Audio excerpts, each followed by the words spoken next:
Bà dụng mình trong này có vài rau ra nữa. Và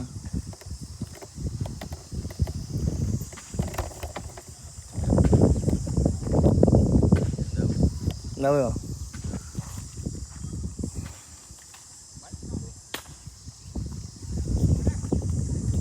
dạ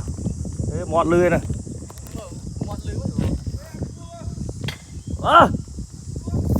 đâu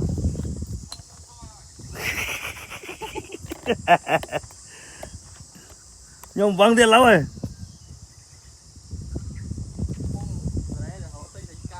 thấy chưa thấy chưa tại cái ngày mình vậy đó ngày mình thô mày